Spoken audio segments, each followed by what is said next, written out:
غزوہ میں شریک ہوئے.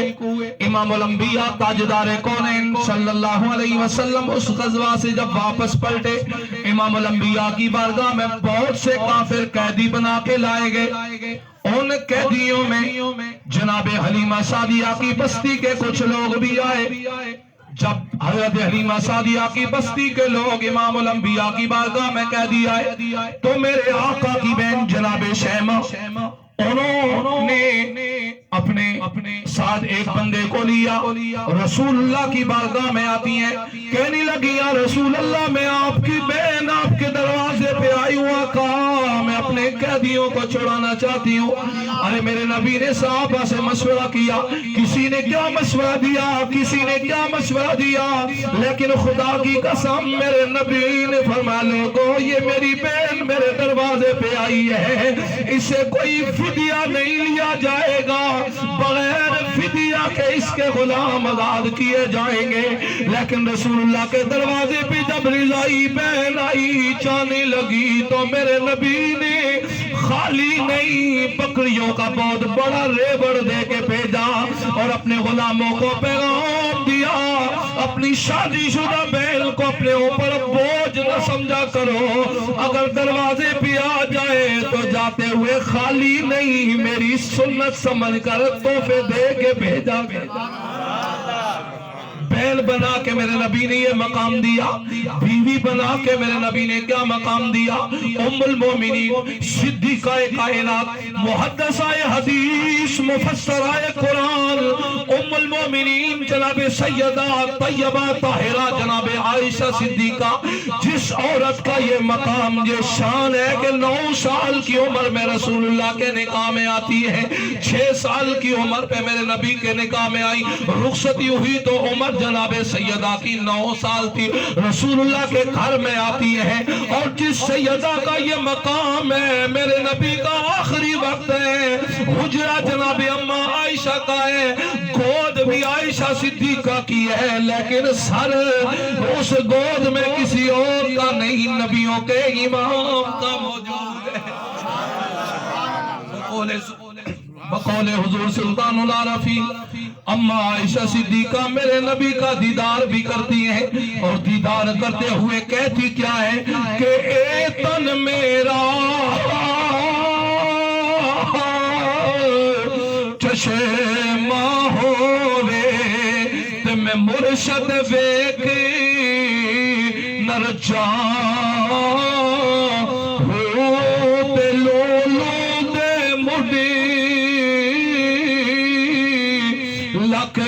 لکھ چشم میں ہک کھولا ہک کجا ہو. اسے کیا مراد ہے تن میرا چشمہ ہو؟ اب یہ تن میرا آنکھیں بن جائے میں مرشد ویکھنا رجا ہوں. فرمایا بس یہ سارا تن آنکھیں بن جائے نا تو بس پھر ایک ہی تڑپ ہے کہ رسول اللہ کا دیدار کرتی جاؤ، مرشد کو دیکھتی جاؤ. اور آگے کیا فرمایا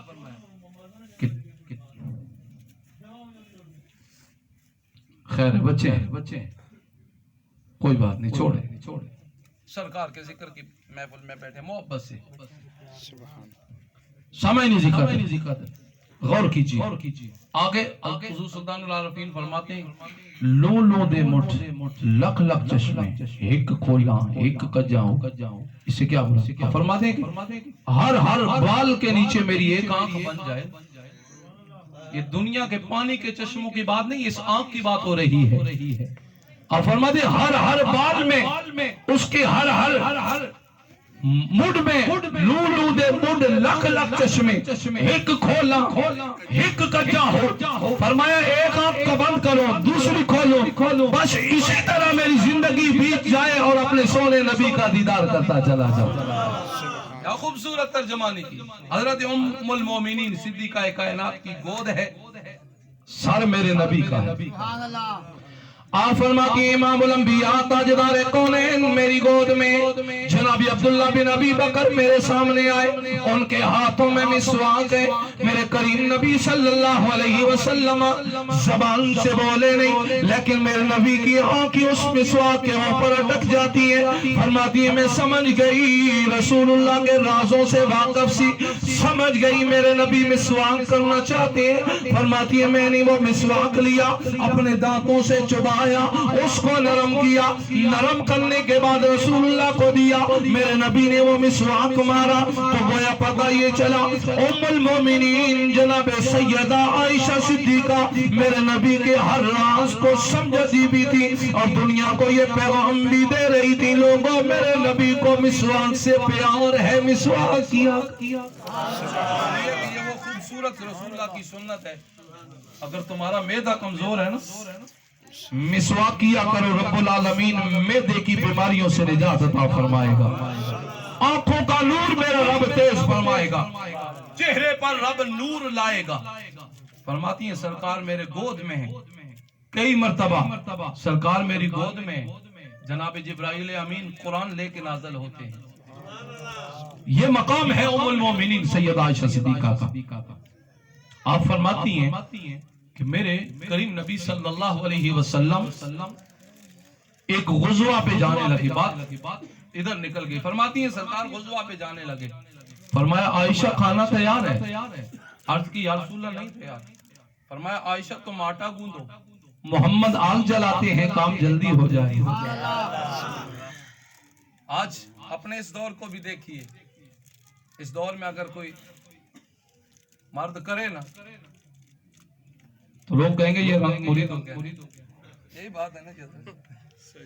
حالانکہ حقیقت میں یہ سرکار کی سنت، ہاتھ کر میں بٹانا سرکار کی سنت ہے، اور میرے نبی نے بیوی بنا کے یوں مقام دیا۔ آگے تیسری بات پہ سرکار نے ماں بنا کے کیا مقام دیا؟ امام الانبیاء تاجدار کونین صلی اللہ علیہ وسلم نے کیا مقام دیا؟ نوجوانوں دل کی آنکھیں کھول کے دل کے کانوں سے اس بات کو سنیے بھی، دل میں اس کو جگہ بھی دیجئے۔ امام الانبیاء ایک مقام پہ جلوہ فرمائے، دور سے ایک بڑھیا آ رہی ہے، امام الانبیاء نے اپنا مسلح چھوڑا، آگے بڑھ کے اس بڑھیا کا استقبال کیا۔ جب وہ بڑھیا امام الانبیاء کے پاس آئی تو میرے نبی نے اپنی کالی کملی مبارک اتاری، زمین پہ بچھائی، اس بڑھیا کو بٹھا دیا۔ امام الانبیاء تو زانو اس بڑھیا کے سامنے بیٹھ کے بہت سے صحابہ نے سوال کیا یہ کون مقدر والی عورت ہے، یہ کون عزتوں والی عورت ہے جس کے لیے محمد عربی پیچھے جاتے ہیں؟ بڑے صحابہ نے کہا لوگوں نہ بولنا، یہ کوئی اور عورت نہیں ہے، میرے نبی کو دودھ پلانے والی حضرت حلیمہ سعدیہ میرے نبی کی ماں ہے۔ امام الانبیاء نے ماں بنا کے یہ مقام دیا۔ اے نوجوان، آج تو اور میں کیا اپنی ماں اور باپ کو مقام دے رہے ہیں؟ آج میرے تیرے ہاتھ میں موبائل ہے، آج میرے تیرے ہاتھ میں اس موبائل پہ جناب والا سوشل میڈیا پہ نیٹ چل رہا ہے۔ ماں کہے بیٹا پانی دے دے، بیٹا کہے گا اماں جی ٹھہر جائیں میرا پیکج ختم ہو رہا ہے، پانی دے دیتا ہوں۔ اور اگر کسی معاملے میں ماں کوئی بات کرے، باپ کوئی بات کرے، ارے برادران اسلام دوستوں کے سامنے ہماری زبانوں پہ یہ جملے ہوتے ہیں اماں جی آپ چپ ہو جائیں، کسی انسان کو بات کرنے دیں، گویا ہم ماں باپ کو انسان بھی نہیں سمجھتے۔ خدا کی قسم ایسا نہ کیجئے، ماں باپ کو عزت دیجئے، عزت دیجئے، اس لیے کہ اس میں میرا اللہ بھی راضی ہوتا ہے، میرا سونا نبی بھی راضی ہوتا ہے۔ ماں بنا کے امام الانبیاء نے یہ مقام دیا، اور بیٹی بنا کے میرے پاک نبی صلی اللہ علیہ وسلم نے کیا خوبصورت مقام عطا کیا۔ امام الانبیاء اپنے مقام پہ جلوہ فرمائے، میرے نبی کے گرد ستاروں کی طرح جگمگ جگمگ حضور کے صحابہ کرے۔ ایک عربی دیہاتی آیا، آ کر عرض کرنے لگا یا رسول اللہ صلی اللہ علیہ وسلم میں اگر آپ کا کلمہ پڑھوں تو کیا میرا گناہ معاف ہو جائے گا؟ میرے نبی نے فرمایا تو نے کون سا بڑا گناہ کیا ہے جس گناہ کو کلمہ معاف نہیں کرے گا، کلمہ پڑھنے سے معاف نہیں ہوگا؟ وہ نوجوان عربی کہنے لگا یا رسول اللہ میں تجارت پہ جانے لگا. میری بیوی امید کے ساتھ تھی. میں نے اپنی بیوی کو کہا یہ درم و دینار لے لو, اگر میرے جانے کے بعد میرے گھر میں بچہ پیدا ہو, 1000 مسرتوں سے زندہ رہے, 1000 خوشیوں سے زندہ رہے, اگر میرے جانے کے بعد میرے گھر میں بیٹی پیدا ہو, اسے زندہ رہنے کا کوئی حق نہیں, اسے قتل کرا دینا. یا رسول اللہ میں تجارت پہ چلا گیا, میرے بعد میرے گھر میں بچی پیدا ہوئی. یا رسول اللہ میری بیوی نے اسے قتل نہیں کرایا, پڑوس والوں کے گھر بھیج دیا. یا رسول اللہ وہ بچی پروان چڑھتی رہی, پروان چڑھتی رہی. میں تجارت سے واپس گھر پلٹا, وہی بچی میرے شہن میں آ کے کھیلتی ہے. یا رسول اللہ اس بچی سے مجھے پیار ہو گیا, میں اس بچی کے ساتھ محبت کرنے لگا. ایک دن میری بیوی کہنے لگی اے میرے شوہر نامدار, اے میرے سرتاج, کیا تجھے اس بچی سے پیار ہے؟ میں نے کہا ہاں مجھے پیار ہے. یا رسول اللہ جب میری بیوی نے یہ کہا میرے جسم میں آگ لگ گئی. اور بیوی نے کیا کہا؟ بیوی کہنے لگی اگر تجھے اس سے پیار ہے پھر دل کے کان کھول کے سن لے, یہ پڑوسیوں کی بچی نہیں, یہ تیری لخت جگر, تیری نور نظر, تیری بیٹی.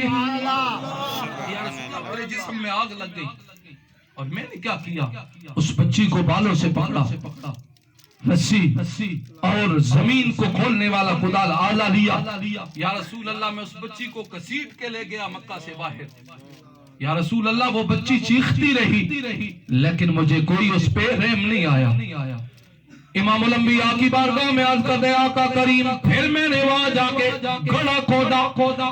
اے امام الانبیاء میری پیشانی پہ پسینے آئے, اس بچی نے اپنے ہاتھوں سے وہ پسینے صاف کیے. میرے آقا پھر بھی مجھے کوئی نہ رحم آیا. یا رسول اللہ پھر کیا ہوا؟ میں نے اس کو گڑھے میں ڈالا. جب گڑھے میں ڈالا وہ بچی چیخ کے کہنے لگی اے با میرا کیا جرم ہے, جس جرم کی سزا تو مجھے دے رہا کہ زندہ درگور کر رہا ہے. میرے آقا مجھے پھر بھی کوئی نہ رحم آیا. میں نے پتھر اٹھا کر اس کی پیشانی پہ مارا. یا رسول اللہ اس کا چہرہ لہولہان ہو گیا, لیکن وہ بچی چیخ کے کہنے لگی میرے ابا سن لے, آج تو میرے اوپر ظلم کر رہا ہے, کل جب معاشر کا میدان لگا ہوگا تو حضرت خاتون جنت کے بابا کی عدالت لگی ہوگی, وہاں میں تیری شکایت کروں گی. یا رسول اللہ بچی کو دفنا کے زندہ آ گیا.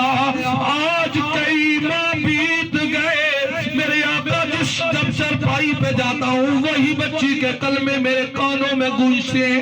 یا رسول اللہ نیند نہیں آتی, میرے نبی کی آنکھوں سے آنسو جاری ہو گئے. میرے نبی نے فرمایا غلام توبہ کر, آئندہ کبھی ایسا گناہ نہیں کرے گا.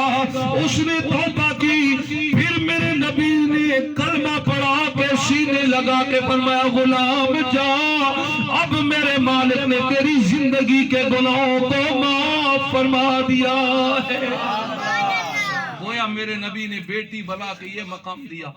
اور حضور کی حدیث مبارکہ ہے, سرکار نے فرمایا جس بندے کو میرا رب 2 بچیاں دے, ان کی اچھی پرورش کرے, ان کے حقوق ادا کر دے, تو میرے لجپال آقا صلی اللہ علیہ وسلم ارشاد فرماتے ہیں کل جب معاشر کا میدان ہوگا وہ میرا امتی اور میں اس طرح جنت میں جائیں گے جس طرح مجھ محمد کی یہ 2 انگلیاں مل گئی. خوبصورت پیغام. سرکار کا میلاد منانے والوں, مجھے اور آپ کو اپنی زندگیوں میں یہ بھی تبدیلی لانا ہوگی. آج پوری دنیا یہ کہتی ہے کہ اسلام عورت کو عزت نہیں دیتا. میں کہتا ہوں لالا جو عزت اسلام نے عورت کو عطا فرمائی ہے کائنات کا کوئی دین نہیں عطا فرما سکا ہے. آج یاد رکھو یہ ریاست مدینہ لبرٹی چوک میں لڑکیاں نچا کے نہیں بنے گا.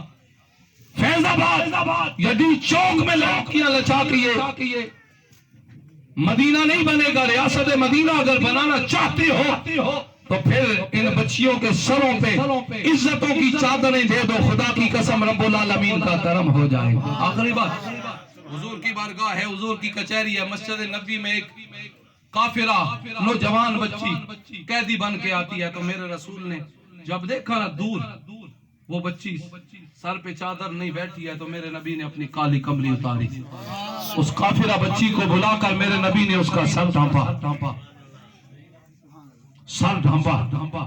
صحابہ سراپا سوال بن گیا، آقا اس چادر کے سائے کو تو ہماری مائیں ترستی، ہماری بہنیں اور بیٹیاں ترستی، آقا یہ تو کافر کی بیٹی ہے۔ میرے نبی نے صحابہ کے بھرے مجمع میں فرمایا، محمد یہی تو بتانے آئے ہیں کہ بیٹی بیٹی ہوتی ہے، خواہ وہ کافر ہی کی کیوں نہ ہو۔ آج یہ ہمارے بڑے بڑے لیڈر غیروں کی لڑکیوں کو نچا کے یہ کہتے ہیں کہ ہم اسلام کا جھنڈا بلند کر رہے ہیں، واللہ باللہ تاللہ یہ اللہ کے عذاب کو دعوت دے رہے ہیں، یہ اللہ کے عذاب کو دعوت دی جا رہی ہے، یہ اللہ کا عذاب۔ اب دیکھیں اس قوم کے ساتھ یہ کیا ہو رہا ہے، اس لیے کہ قرآن کریم کہتا ہے کہ جس قوم میں بے حیائی ہو جاتی ہے نا عام، وہ قوم بزدل ہو جاتی ہے۔ جب قوم بزدل ہو جائے نا پھر دل سے جہاد کا جذبہ ختم ہو جاتا ہے۔ یہ کافروں کی سازش، اس قوم کو بزدل کرو، انہیں بے حیا بناؤ۔ پہلے انہوں نے ہمیں موبائل دے کے ہماری زندگیاں اجیرن بنائی، اب عجیب صورت میں یہ عجیب لوگ پیش کر کے، تو برادران اسلام ایسے لوگوں سے بچو، اپنی بچیوں کو قرآن اور صاحب قرآن سے وابستہ کرو۔ میرے نبی کی بارگاہ میں جب وہ لڑکی آئی نا تو میرے نبی نے اعلان کیا، بچی تیری کوئی تمنا کوئی خواہش؟ کہنے لگی یا رسول اللہ ایک ہی تمنا ہے، مجھے میرے ماں باپ کے گھر میں پہنچا دیا جائے۔ میرے نبی نے صحابہ کے بھرے مجمع میں اعلان کیا، کون ہے میرے صحابہ جو اس بچی کو اس کے ماں باپ کے حوالے کر کے آئے؟ دو نوجوان رسول اللہ کے صحابی کھڑے ہوئے، انہوں نے کہا بہن تم پیچھے چلو ہم آگے، بہن تم آگے چلو ہم پیچھے چلتے ہیں، ہمیں راستے کا تعین نہیں۔ چلتے چلتے جب صحرا آیا، ہوا کا چونکا آیا، تو وہی نوجوان صحابی کھڑے ہو کے کہنے لگے بہن تو پیچھے ہو جا، ہم آگے چلتے ہیں۔ اس جوان بچی نے کہا کیا معاملہ ہے؟